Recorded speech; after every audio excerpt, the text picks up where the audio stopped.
ಬಾಂಗ್ಲಾದಲ್ಲಿ ಕ್ಷಣ ಕ್ಷಣಕ್ಕೂ ಪರಿಸ್ಥಿತಿ ಕೈಮೀರಿ ಹೋಗ್ತಾ ಇದೆ. ಸಾಕಷ್ಟು ಅವಾಂತರಗಳು ಕೂಡ ಅಲ್ಲಿ ನಡೀತಾ ಇದೆ. ಈಗಾಗಲೇ ಬಾಂಗ್ಲಾದಲ್ಲಿ ರಾಜಕೀಯ ಅರಾಜಕತೆ ನೆಲೆಸಿದೆ. ರಕ್ತ ಕ್ರಾಂತಿಯ ಆಗ್ತಾ ಇದೆ. ಹಿಂದೂಗಳ ಮನೆಗಳನ್ನ ಗುರಿಯಾಗಿಸಿಕೊಂಡು ದಾಳಿಯನ್ನ ಮಾಡುವಂತ ಕೆಲಸವನ್ನ ನಿರಂತರವಾಗಿ ಮಾಡಲಾಗ್ತಾ ಇದೆ. 4 ಹಿಂದೂ ದೇವಸ್ಥಾನಗಳ ಮೇಲೂ ಕೂಡ ದಾಳಿಯನ್ನ ಮಾಡಲಾಗಿದೆ. ದೇವರ ಮೂರ್ತಿಗಳನ್ನ ಧ್ವಂಸಗೊಳಿಸ್ತಾ ಇದ್ದಾರೆ ಉದ್ರಿಕ್ತರು. ಹಿಂದೂಗಳ ಮನೆಗಳಿಗೆ ನುಗ್ಗಿ ಮಹಿಳೆಯರ ಮೇಲೆ ಹಲ್ಲೆಯನ್ನ ಮಾಡುವಂತ ಕೆಲಸವನ್ನ ಮಾಡಲಾಗ್ತಾ ಇದೆ. ಕೂಡಲೇ ರಕ್ಷಣೆಗೆ ಧಾವಿಸುವಂತೆ ಭಾರತ ಸರ್ಕಾರಕ್ಕೆ ಮನವಿಯನ್ನು ಕೂಡ ಮಾಡಿಕೊಳ್ಳಲಾಗಿದೆ. ಹಿಂದೂಗಳ ಮನೆ ಮೇಲೆ ದಾಳಿ ಮಾಡದಂತೆ ಮಸೀದಿಯಲ್ಲಿ ಮನವಿಯನ್ನ ಮಾಡುವಂತ ಕೆಲಸವನ್ನ ಮಾಡಲಾಗ್ತಾ ಇದೆ. ಲೌಡ್ ಸ್ಪೀಕರ್ ಮೂಲಕ ಉದ್ರಿಕ್ತರಿಗೆ ಮೌಲ್ವಿಗಳ ಮನವಿಯನ್ನ ಮಾಡಲಾಗ್ತಾ ಇದೆ.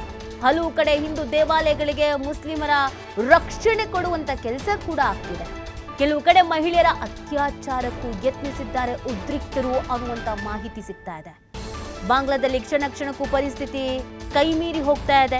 ರಕ್ತ ಕ್ರಾಂತಿಯ ಆಗ್ತಾ ಇದೆ. ಪ್ರಮುಖವಾಗಿ ಹಿಂದೂಗಳ ಮನೆಗಳನ್ನ ಗುರಿಯಾಗಿಸಿಕೊಂಡು ದಾಳಿಯನ್ನ ಮಾಡುವಂತ ಕೆಲಸವನ್ನ ಮಾಡಲಾಗ್ತಾ ಇದೆ. ಅಲ್ಲಿನ ಪರಿಸ್ಥಿತಿ ಹೀಗೆ ಇದೆ, ಹೀಗೆ ಇರುತ್ತೆ, ಹೀಗೆ ಆಗುತ್ತೆ ಅನ್ನೋದನ್ನ ಈಗ ಕ್ಷಣಕ್ಕೂ ಊಹಿಸೋದಕ್ಕೆ ಸಾಧ್ಯ ಆಗ್ತಾ ಇಲ್ಲ. ಎಲ್ಲಿ ನೋಡಿದ್ರು ಬೆಂಕಿ ಕಾಣಿಸ್ಕೊಳ್ತಾ ಇದೆ. ಎಲ್ಲಿ ನೋಡಿದ್ರು ನುಗ್ಗುವಂತ ಕೆಲಸ, ಹೊಡೆದಾಡುವಂತ ಕೆಲಸ, ರಕ್ತ ಹರಿಸುವಂತ ಕೆಲಸ ನಿರಂತರವಾಗಿ ಆಗ್ತಾ ಇದೆ. ಆದಷ್ಟು ಬೇಗ ಪರಿಸ್ಥಿತಿಯನ್ನ ಹತೋಟಿಗೆ ತರಬೇಕು ಅನ್ನುವಂಥ ನಿಟ್ಟಿನಲ್ಲಿ ಪ್ರಯತ್ನ ಪಡ್ತಾ ಇದ್ರು ಕೂಡ ಸಾಧ್ಯ ಆಗ್ತಾ ಇಲ್ಲ. ಪ್ರಮುಖವಾಗಿ ದೇವಸ್ಥಾನಗಳನ್ನ ಟಾರ್ಗೆಟ್ ಮಾಡಿದ್ದಾರೆ. ಹಿಂದೂಗಳ ಮನೆಗಳನ್ನ ಟಾರ್ಗೆಟ್ ಮಾಡಿದ್ದಾರೆ. ಮನೆಗಳಿಗೆ ನುಗ್ತಾ ಇದ್ದಾರೆ. ಕೆಲವೊಂದು ಕಡೆ ಅತ್ಯಾಚಾರಕ್ಕೂ ಕೂಡ ಪ್ರಯತ್ನಿಸಲಾಗಿದೆ ಅನ್ನುವಂಥ ಮಾಹಿತಿ ಲಭ್ಯವಾಗ್ತಾ ಇದೆ. ಭಾರತಕ್ಕೂ ಕೂಡ ಮನವಿಯನ್ನ ಮಾಡಿಕೊಳ್ಳಲಾಗಿದೆ. ತಕ್ಷಣಕ್ಕೆ ರಕ್ಷಣೆಗೆ ಬರಬೇಕು ಅನ್ನುವಂಥ ಮನವಿಯನ್ನ ಮಾಡಿಕೊಳ್ಳಲಾಗಿದೆ. ನೋಡಿ, ಅಲ್ಲಿನ ಪರಿಸ್ಥಿತಿ ಕೈಮೀರಿ ಹೋಗ್ತಾ ಇರುವಂಥದ್ದು. ಎಲ್ಲವೂ ಧ್ವಂಸ ಆಗ್ತಾ ಇದೆ. ಸಾಕಷ್ಟು ಹಾನಿ ಆಗ್ತಾ ಇದೆ. ಅಲ್ಲಿನ ಪರಿಸ್ಥಿತಿಯನ್ನು ಹತೋಟಿಗೆ ತರುವಂಥ ಪ್ರಯತ್ನವನ್ನು ಮಾಡ್ತಾ ಇದ್ರು ಕೂಡ ಅದು ಸಾಧ್ಯ ಆಗ್ತಾ ಇಲ್ಲ. ಮಸೀದಿಗಳಲ್ಲಿ ಮನವಿ ಮಾಡಿಕೊಳ್ಳಲಾಗ್ತಾ ಇದೆ. ಮೈಕ್ ಮುಖಾಂತರವಾಗಿ ಯಾರೂ ಈ ರೀತಿಯಾದಂಥ ವರ್ತನೆಯನ್ನು ಮಾಡಬಾರ್ದು ಅಂತ ಕೇಳ್ಕೊಳ್ತಾ ಇದ್ದಾರೆ.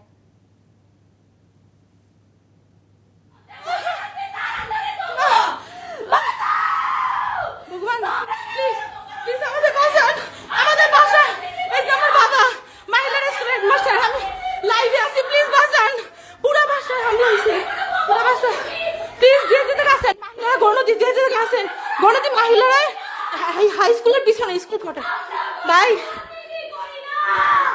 প্লিজ প্লিজ মা তুমি শান্ত আমরা কোনো রাজনীতি করি না আমরা শিক্ষক আমরা রাজনীতি করি না দাঁড়াও দাঁড়াও শুনি ভাই না ভাইয়া বলেন ভাইয়া দাঁড়াও ভাইয়া বলেন দাঁড়াও আঙ্কেল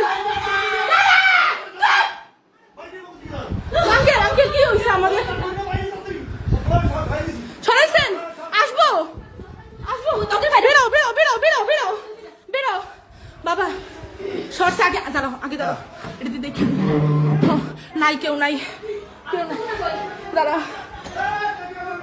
দাঁড়াও বাবা নাই কেউ নাই বাবা তুমি আগে দরজা খোলো দরজা ভগবান কেমনে খুলবো? দরজা লক হয়ে গেছে খোলেন দরজা জোরে ধাক্কা দেন। দরজা লক হয়ে গেছে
একটি বিশেষ ঘোষণা সম্মানিত এলাকাবাসী, বৈষম্য বিরোধী ছাত্র আন্দোলনের পক্ষ থেকে আপনাদেরকে অনুরোধ করা যাচ্ছে যে দেশের এই উত্তপ্ত পরিস্থিতিতে আমরা যেন সাম্প্রদায়িক সম্প্রীতি বজায় রাখি এবং পরাজিত কুচক্রী মহলের হাত থেকে প্রত্যেক সংখ্যালঘু সনাতন ধর্মী এবং জনসাধারণের জানমালের নিরাপত্তা দেওয়া আপনার, আমার এবং সকলের দায়িত্ব। তাই আমরা সবাই যেন সচেতন থাকি। একটি বিশেষ ঘোষণা করে আমার জেঠু একজন অভিনেতা, আমার জেঠু একজন শিল্পী মানুষ, আমার বাবা একজন সাধারণ ব্যবসায়ী, আমার ভাই একটা ডাক্তার, আমার ভাই একটা টিচার, আমার নিজের ভাই বাবার সাথে ব্যবসা করে এবং আমি ছোট মেয়ে, তার প্রবাসে, আমার বড় বোন তার বাড়িতে পিরোজপুরে। এই আমাদের পরিবার। আমার ভাইয়ের চেম্বারটা পর্যন্ত তারা ভেঙে ফেলছে। সে একজন ডাক্তার, সে তো কারো দল করে না।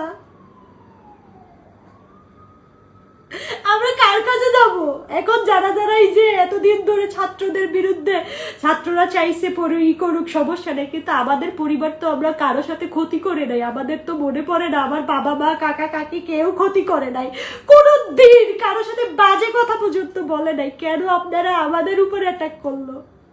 এতদিন তো পোস্ট দেখতাম, সবার পোস্ট দেখতাম, কিন্তু সেই পোস্ট আজকে নিজে করতে হবে আমি কখনো ভাবি নাই। বিশ্বাস করেন, যখন শুনি আমার পরিবারে এরকম হয়েছে, আমার পরিবারকে তারা মারার জন্য খুঁজতেছে। হ্যাঁ, করে আমার জেঠু একজন অভিনেতা, আমার জেঠু একজন শিল্পী মানুষ, আমার বাবা একজন সাধারণ ব্যবসায়ী, আমার ভাই একটা ডাক্তার, আমার ভাই একটা टीचर, আমার নিজের ভাই বাবার সাথে ব্যবসা করে এবং আমি ছোট মেয়ে, তার প্রবাসে আমার বড়। ಎಸ್ ನೋಡಿ, ಅಲ್ಲಿನ ಪರಿಸ್ಥಿತಿಗೆ ಯಾವ ರೀತಿಯಾಗಿ ನಿರ್ಮಾಣ ಆಗಿದೆ. ಪ್ರಮುಖವಾಗಿ ಹಿಂದೂಗಳ ಮನೆಯ ಮೇಲೆ ದಾಳಿಯನ್ನು ಮಾಡಲಾಗ್ತಾ ಇದೆ. ಅಲ್ಲಿದ್ದವರು ಕೇಳ್ಕೊಳ್ತಾ ಇದ್ದಾರೆ, ಇವಾಗ ಬಿಟ್ಬಿಡಿ ಅನ್ನುವಂಥ ಗೋಳು, ಕಣ್ಣೀರು ಇದ್ಯಾವುದನ್ನು ಕೂಡ ನೋಡ್ತಾ ಇಲ್ಲ. ಮೃಗೀಯ ರೀತಿಯಾದಂಥ ವರ್ತನೆಯನ್ನು ಮಾಡಲಾಗ್ತಾ ಇದೆ. ಮನೆ ಒಳಗೆ ನುಗ್ತಾ ಇದ್ದಾರೆ, ಹಲ್ಲೆ ಮಾಡ್ತಾ ಇದ್ದಾರೆ, ಮನೆ ಬಾಗಿಲು ಕಿಟಕಿ ಎಲ್ಲ ಒಡಿತಾ ಇದ್ದಾರೆ. ಹೊರಗೆ ಬರಲಿಲ್ಲ ಅಂತಂದರೆ ಬೆಂಕಿ ಹಚ್ಚುವಂಥ ಕೆಲಸವನ್ನು ಕೂಡ ಮಾಡಲಾಗ್ತಾ ಇದೆ. ಮಾನವೀಯತೆ ಅನ್ನೋದನ್ನೇ ಮರೆತು ಅಲ್ಲಿ ಮೃಗೀಯ ರೀತಿಯಾದಂಥ ವರ್ತನೆಯನ್ನು ಮಾಡಲಾಗ್ತಾ ಇದೆ. ರಕ್ಷಣೆ ಬೇಕು ಅಂತ ಕೇಳ್ಕೊಳ್ತಾ ಇದ್ದಾರೆ. ಆದರೆ ರಕ್ಷಣೆ ಕೊಡೋದಾದರೂ ಹೇಗೆ? ಎಲ್ಲೆಲ್ಲಿ ಯಾವ್ಯಾವ ಏರಿಯಾದಲ್ಲಿ ಎಷ್ಟು ಮಟ್ಟಿಗೆ ಹಾನಿ ಆಗಿದೆ, ಎಲ್ಲಿಯೂ ಕೂಡ ಹೋಗೋದಕ್ಕೆ ಸಾಧ್ಯವೇ ಆಗದಂಥ ಒಂದು ಪರಿಸ್ಥಿತಿ ಇದೆ. ಮನೆ ಒಳಗಿದ್ರೂ ಕೂಡ ಮನೆ ಒಳಗೆ ನುಗ್ಗುವ ಕೆಲಸ, ಮನೆಯಿಂದ ಹೊರಗೆ ಬಂದರೆ ಹಲ್ಲೆ ಮಾಡುವಂಥ ಕೆಲಸ, ಅವರನ್ನು ಹಿಂಸಿಸುವಂಥ ಕೆಲಸ, ಈ ರೀತಿಯಾದಂಥ ಕೃತ್ಯಗಳನ್ನು ಮಾಡಲಾಗ್ತಾ ಇದೆ. ಈಗಾಗಲೇ ಅನೇಕ ದೇವಸ್ಥಾನಗಳಿಗೂ ಕೂಡ ನುಗ್ಗಿ ದಾಳಿಯನ್ನು ಮಾಡಲಾಗಿದೆ. ಎಲ್ಲೆಲ್ಲಿ ಹಿಂದೂಗಳು ನೆಲೆಸಿರುವಂಥ ಏರಿಯಾ ಹೆಚ್ಚಾಗಿದೆಯೋ, ಮನೆಗಳು ಹೆಚ್ಚಾಗಿದೆಯೋ, ಆ ಏರಿಯಾಗಳನ್ನು ಇಲ್ಲಿ ಗುರಿಯಾಗಿಸ್ಕೊಂಡು ದಾಳಿಯನ್ನು ಮಾಡುವಂಥ ಕೆಲಸವನ್ನು ಮಾಡಲಾಗ್ತಾ ಇದೆ. ಆದಷ್ಟು ಬೇಗ ಇದೆಲ್ಲವೂ ಸರಿ ಹೋಗಬೇಕು ಅನ್ನೋದನ್ನು ಕೇಳ್ಕೊಳ್ತಾ ಇದ್ರೂ ಕೂಡ ಅದು ಸಾಧ್ಯ ಆಗ್ತಾ ಇಲ್ಲ. ಸದ್ಯದ ಮಟ್ಟಿಗೆ ಪರಿಸ್ಥಿತಿ ಬಿಗಡಾಯಿಸಿರುವುದನ್ನು ನಾವು ಗಮನಿಸ್ತಾ ಇದ್ದೀವಿ. ಸೊ ಹಾಗಾಗಿ ಯಾವಾಗ ಇಲ್ಲಿನ ಪರಿಸ್ಥಿತಿ ಶಾಂತರೂಪವಾಗುತ್ತೋ ಅನ್ನುವಂಥ ಒಂದು ಪ್ರಶ್ನೆ ಕಾಡ್ತಾ ಇದೆ. ನೋಡಿ, ಯಾರು ಮನೆ ಒಳಗೆ ನುಗ್ತಾರೆ, ಹೇಗೆ ಮನೆಯೊಳಗೆ ನುಗ್ತಾರೆ, ಎಷ್ಟೊತ್ತಿಗೆ ನುಗ್ತಾರೆ, ಯಾವುದೂ ಕೂಡ ಗೊತ್ತಾಗ್ತಾ ಇಲ್ಲ. ಮನೆಯೊಳಗಿರುವ ಹೆಣ್ಣು ಮಕ್ಕಳನ್ನು ಕೂಡ ಬಿಡ್ತಾ ಇಲ್ಲ, ಅವರನ್ನು ಕೂಡ ಎಳ್ಕೊಂಡು ಹೋಗ್ತಾ ಇದ್ದಾರೆ. ಕೆಲವರನ್ನು ಹೊರಗೆ ಕರೆದುಕೊಂಡು ಬಂದು ಹಲ್ಲೆಯನ್ನು ಮಾಡುವಂಥ ಕೆಲಸವನ್ನು ಮಾಡಲಾಗ್ತಾ ಇದೆ. ಮನೆ ಒಳಗಿರುವಂಥ ಹೆಣ್ಣು ಮಕ್ಕಳಿಗೂ ಕೂಡ ಹಿಂಸೆ ಕೊಡ್ತಾ ಇದ್ದಾರೆ. ಕೆಲವೊಂದಷ್ಟು ಪ್ರಕರಣಗಳಲ್ಲಿ ಅತ್ಯಾಚಾರದ ಪ್ರಯತ್ನ ಕೂಡ ಆಗಿದೆ ಅನ್ನೋದನ್ನು ಹೇಳಲಾಗ್ತಾ ಇದೆ. ಬಹಳ ರೀತಿಯಲ್ಲಿ ಸಮಸ್ಯೆಯನ್ನು ಮಾಡಲಾಗ್ತಾ ಇದೆ. ಹಾಗಾಗಿ ಆದಷ್ಟು ಬೇಗ ನಮಗೆಲ್ಲ ನ್ಯಾಯ ಸಿಗಬೇಕು, ನಮ್ಮನ್ನು ರಕ್ಷಿಸಿ ಅಂತ ಕೇಳ್ಕೊಳ್ತಾ ಇದ್ದಾರೆ.